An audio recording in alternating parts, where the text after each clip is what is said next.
Question 23. Express the quadratic function fx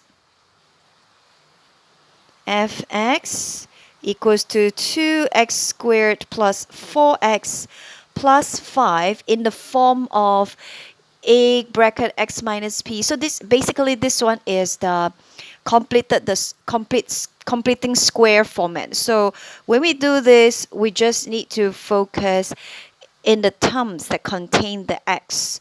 So let's factorize, because every time when we want to complete the square, it is always involving x squared with coefficient 1, not 2, not other number, just positive 1.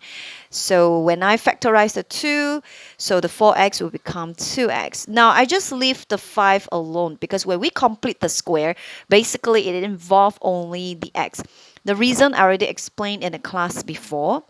Okay, if you're not sure, you can ask me again in the class why is it so. Now once we have factorized, the next part will be, this is only factorization, so the next part then only we carry out the completing square steps.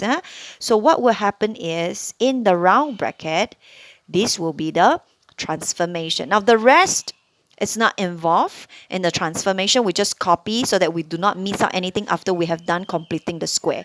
So what will happen is, this is the framework of completing the square.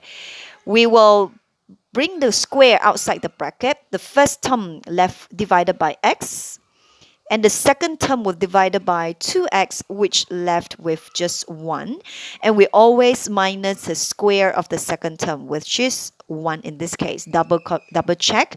You will have x squared plus 2x, and you have an x, which is x squared plus 2x over here, which you have an extra of 1. So we have to always minus the square of the second term.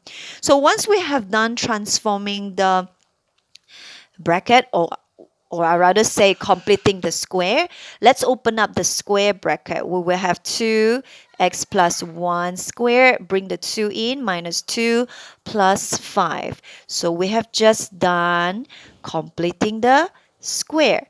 Okay, that's it.